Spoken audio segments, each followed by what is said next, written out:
You get no car. The essence of power, and this is what we absolutely must use in the 21st century, in getting ready for the 21st century, and going into the 21st century. Either we learn this lesson, or we go out of business as a people. The essence of power is the ability to include and exclude. Yes. When you can't say, look, you stop at that gate now. What do you want here? You ain't got no power. This is why for 3,000 years our enemy has either been in our door or in our bed. But we haven't dealt with it. Because when it came to the door, we should have to fuss. What do you want here? What's your business here? If you don't like his business, lock the door. You don't come in. Then if you want to come in, state your turn. When you're coming in, you got to behave. This is mine. I'm sovereign. In this house, I am as sovereign as a nation. I am my own Supreme Court, and there's no between. My word is the first word and the last.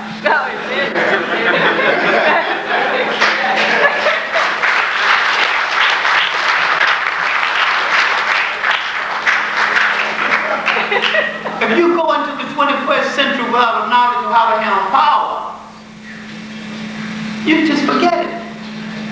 Because you ain't going to make it to the 21st century as nothing but servant. You're going to be sovereign. You have to understand how to protect your territory. And your territory consists of your family, your community. This is where you start. Your kin and kin. Hey, boy, don't hit on up with it. I got some disagreements with it, but I don't want it mutilate. Don't bother. Amen. I'll sell it. He's a member of my family, so don't hit on that one. And you bring him up with it, close the door. Man, you were dead wrong. You abuse me, but you don't want nobody else to do it. That's your kin and kin. That's your blood. You call him, you close the door and straighten him out. Because somebody else might straighten him out wrong. Might do. You know when to stop, or should know. I call this the essential selfishness of survival. The looking after number one. If you can't look after number one, you can't look after the world. If you can't confront yourself, you can't confront the world. We have to begin by looking at ourselves. What did we do wrong to get us into this mess? What we began to go wrong is they colonized our concept of power, our concept of the dead. We still need to look at the rise of modern Japan, not so much as to imitate the Japanese, because I think the Japanese are headed for disaster. Any man that thinks they're going to take over this world is heading for disaster. No matter how much technology you've got, first place, you are fooled to even burden your people with the assignment to control the world. You have to recognize the fact that this is a diverse world, different geographies and different places, and there's nothing one people can't get from another people except through honorable trade. And that old line conquest is just too expensive. The maintenance of soldiers and arms is too expensive. You're going to hold people down this way. Eventually the soldier's going to see a local good, going to like what he sees. And the tender travel's going to catch him. He's no longer affected to his nation because he belongs to her nation. You can be maneuvered into a position in that regard where she can ask you a question and ain't but one answer you can give her, and that's yes. Okay, if you love me so much, here's a lie. Go, your country will occupy my country. Go to cut one throat. Want to keep it warm? You're going to keep it strong.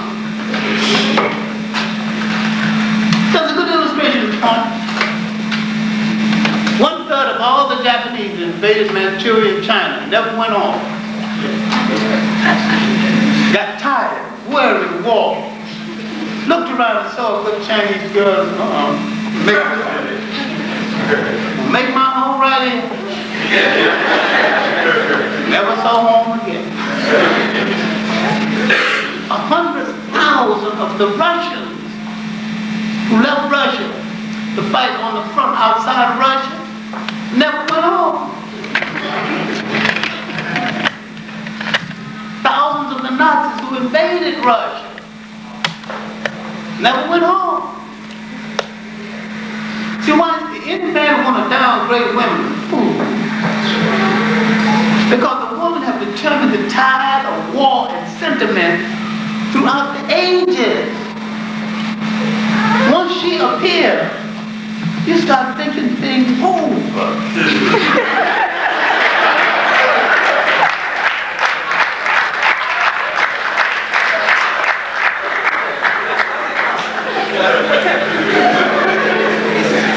Those Germans saw the key generals of Russia.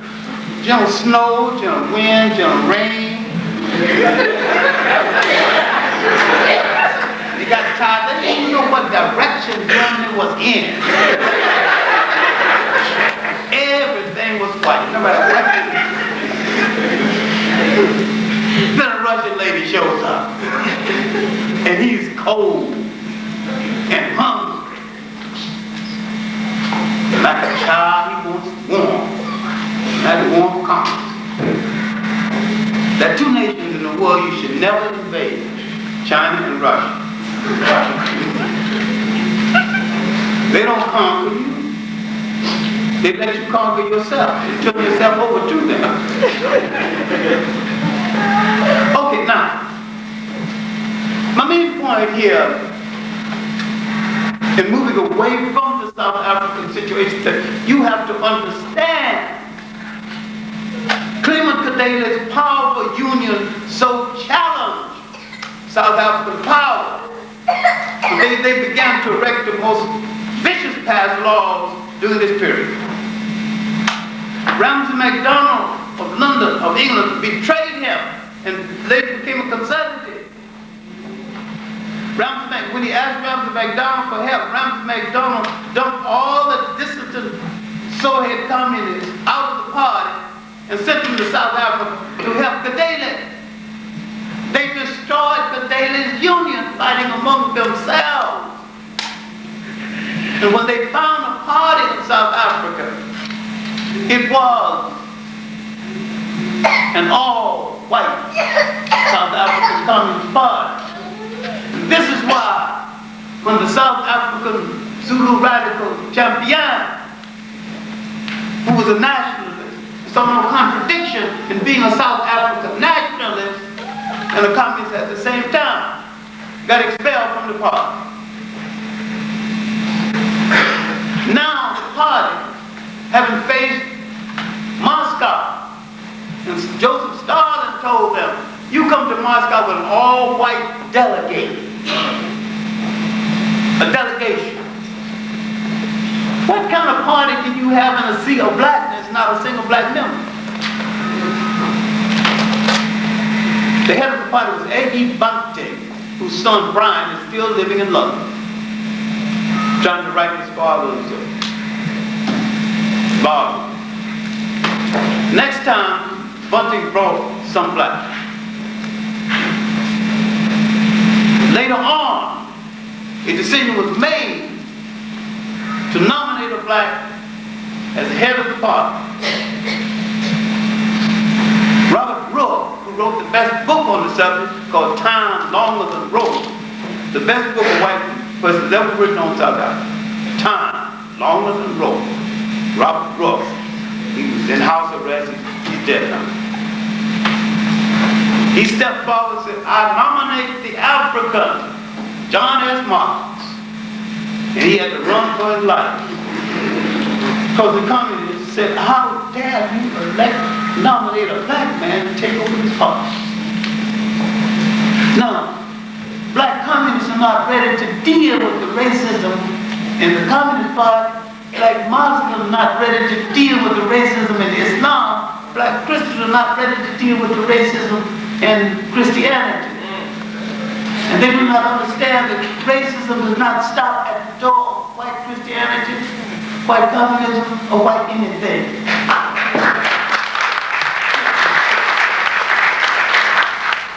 If we are to successfully go into the 21st century, we're going to have to understand this.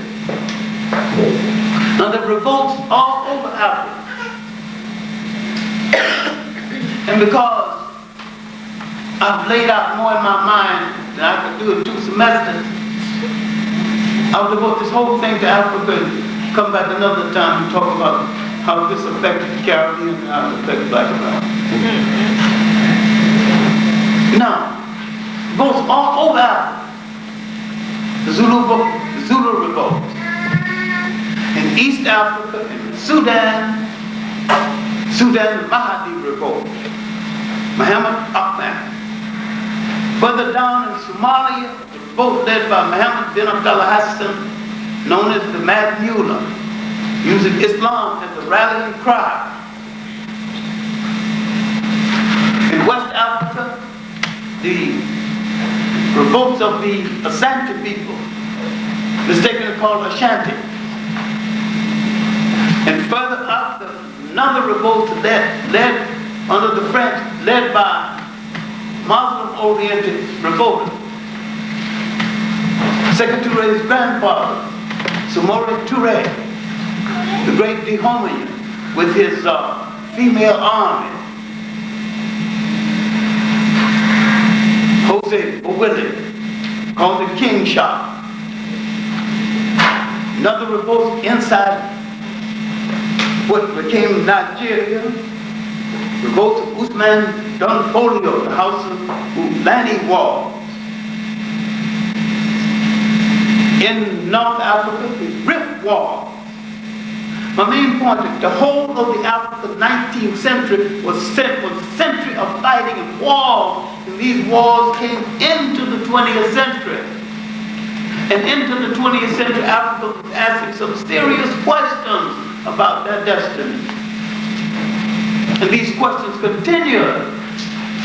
After the First World War, when French and others had trained Africans to kill whites, they went back home and said that if you train me to kill whites, what's wrong with me killing you?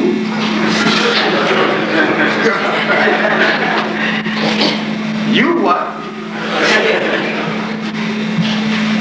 So World War I set certain things in motion.